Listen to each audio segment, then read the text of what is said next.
Members, good afternoon. It's the appointed time and we have a quorum. I call to order the meeting. Agenda item 1, matters arising. Report on the meeting with the Chief Secretary for Administration. Chief Secretary said the Northern Metropolis, or NM, is a key engine for Hong Kong's future economic growth. Therefore, the administration has arranged for LegCo members a series of visits to NM. On the 26th of March, Secretary for Development, Secretary for Transport and Logistics, Secretary for Education, and Acting Secretary for Constitutional and Mainland Affairs, together with the LegCo President and some 14 members, including the Chairman and Deputy Chairman of the Panel on Development, visited the Hung Shui Kiu Ha Chun New Development Area. The visits are for members to learn firsthand about the overall planning of NM, the industrial layout, and the development of the university town. The visits are valuable opportunities for exchange. This demonstrates the determination of the executive and the legislature to work together to promote Hong Kong's future development. To speed up the development of NM, the administration is conducting a 2-month public consultation on the proposed dedicated legislation for NM. The target is to submit the bill to LegCo by the middle of this year. The proposed dedicated legislation seeks to facilitate land planning and development, engineering works, and industry development of NM, thereby speeding up and boosting the efficiency of NM's development. Chief Secretary said there are arrangements made by the administration for members to visit other areas of NM as well. For instance, members visited the Hong Kong Park in the Loop on the 9th of April. He hopes members will continue to support the consultation and administration's work on the dedicated legislation for NM so as to jointly promote the development of NM. Also, Chief Secretary said the administration attaches great importance to this week's special FC meetings. The administration will actively respond to members' questions at meetings to explain the details of the heads of expenditure. Agenda item 2. Legal Service Division reports on bill and subsidiary legislation. There is one item referred to the House Committee in accordance with Rule 54(4) of the Rules of Procedure. Inland Revenue Amendment Automatic Exchange of Information Bill 2026, LC paper number LS16/2026. Legal advisor, please walk us through the bill. Thank you, Chairman. The bill seeks to amend the Inland Revenue Ordinance to strengthen the administrative framework for automatic exchange of information in tax matters in Hong Kong to ensure effective implementation of the common reporting standard developed by the OECD. According to the administration, the amendments are to respond to the OECD's comments raised in 2024 on Hong Kong's regime, and that cover the existing penalty level as well as the other measures in Hong Kong that lack deterrence. Please refer to paragraphs 4 to 9 of the report. If the bill is passed, it would come into operation on the 1st of January next year. The administration consulted the Panel on Financial Affairs in February this year. Members supported the proposals but raised a number of issues. The LSD is studying the drafting and legal matters. As mentioned, the bill is to strengthen the administrative framework for AEOI in Hong Kong to ensure we can respond to OECD's comments. Members may wish to form a bills committee to study the bill. That's all from me for this bill. Members, do we need to form a bills committee? Please raise your hands. Ms. Carmen Khan, Mr. Chen Pui Leung, and Mr. Brave Chan. We will form a bills committee. B. Subsidiary legislation. We will deal with 10 subsidiary legislations today. One subsidiary legislation gazetted on the 26th of March 2026, LC paper number LS17/2026. The above report covers one subsidiary legislation. Legal advisor, please.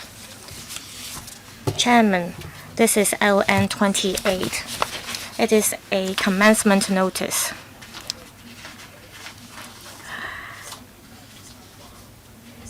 It is to set a commencement date for the Schedule 3 notice published in the Gazette on the 30th of May 2025, and it is to give effect to the amendments to the Minamata Convention on Mercury adopted by the Conference of Parties at its 4th meeting.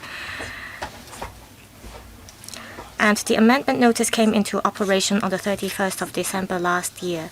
This time around, it is to appoint 3 different dates.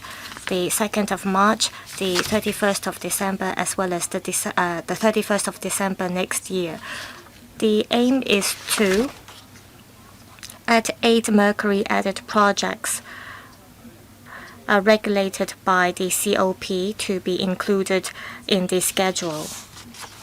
The import, export, as well as the manufacturing of these products will be prohibited on the 3 above-mentioned dates. Please refer to paragraphs 1 to 4 of the report. The LSD did not identify any legal or drafting issues in respect of this LN. That's all for my report on this LN. Thank you. Members, do we need to form a subcommittee to follow up on this? Please raise your hands. No? I'd like to remind members that the deadline for amending this subsidiary legislation is the council meeting of the 29th of April. 2. Subsidiary legislation gazetted on the 2nd of April 2026. LC paper number LS18/2026. The report covers 1 subsidiary legislation. Legal advisor, please. Chairman, this is LN31.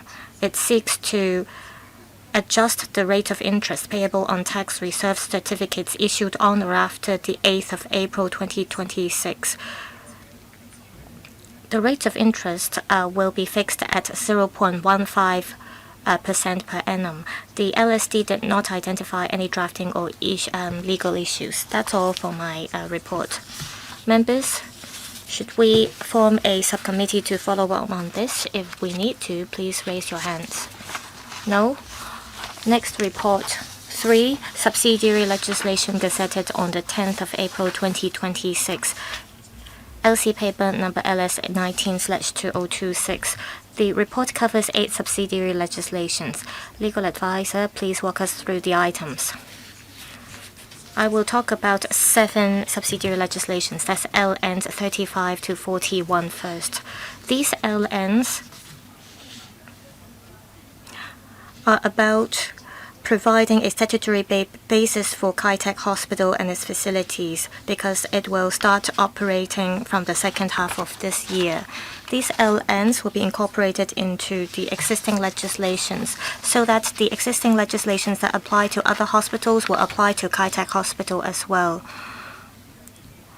For example, the hospital will be added to the schedule of the Hospital Authority Ordinance. Also, it will be the Kai-Tak Hospital mortuary will also be added to the list of mortuaries in the existing legislation. Also, parts of the hospital will be set aside as custodial ward in the hospital. And also, the custodial wards will be used for detention of persons arrested by the Immigration Department, and the LNs will come into operation on the 12th of June this year. The LSD made inquiries to the administration concerning LNs 35 to 41. Please refer to the details by looking at paragraph 9 of the report. The LSD did not identify any legal or drafting issues concerning these LNs. That's all for my report about LNs 35 to 41. Members, do we need to set up a subcommittee to follow up on these? Please raise your hands. No? Now I'll ask legal advisor to walk us through the remaining subsidiary legislation. Chairman, the last subsidiary legislation today is Legal Notice 34, and it seeks to amend Schedule 2 to Dangerous Drugs Ordinance. The effect is that people working in the hospital, including pharmacists, will be permitted to possess and supply dangerous drugs. And also, 4 reporting agencies will be added to the Schedule to Cap 134, and this is to prevent abuse of, this is to make sure supply of information about drug abuse. Please refer to paragraphs 14 and 15 of the report. The LSD made inquiries to the administrations on LN 34, and the administration has given its reply. Please refer to paragraph 16 of the report. This LN will come into operation on the 12th of June 2026. The LSD did not identify any legal or drafting issues concerning this LN. That's all for my report about this LN. Members, should we form a subcommittee to follow on this? If we do, please raise your hands. No? I'd like to remind members that in relation to the 9 subsidiary legislations covered in the above report, the deadline for making amendment is the Council meeting on the 20th of May. Agenda item 3, business for the Council meeting on the 22nd and 23rd of April this year. The Council meeting next week is the second budget meeting. Agenda item 1, written questions. Agenda item 2, Government Bill, resumption of second reading debate, Appropriation Bill 2026. Each member may speak once during the second reading debate with a time limit of 10 minutes. In addition to the above items, Report number 7/2026 of the House Committee on Consideration of Subsidiary Legislation and Other Instruments will be tabled in the Council. The above report covers one piece of subsidiary legislation for which the amendment period will expire on the day of that Council meeting. No members indicated their wish to speak on the subsidiary legislation. Agenda item 4 of today's meeting, business for the Council meeting of the 29th of April this year.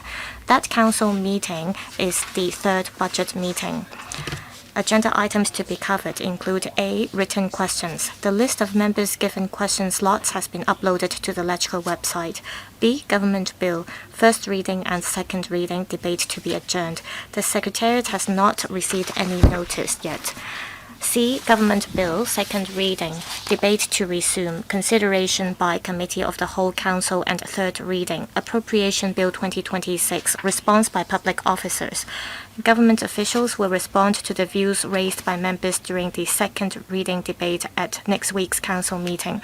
Following the officials' response, the Council will proceed with the second and third readings of the bill, which will be put to vote. Agenda item 5, position on Bills Committee and Subcommittees, LC paper CB bracket 2468/2026. As at Thursday, the 16th of April, there are in action 2 Bills Committees, 8 subcommittees under the House Committee, and 4 subcommittees on policy issues set up under different panels. Agenda item 6, any other business. There being no other business, meeting adjourned. Thank you.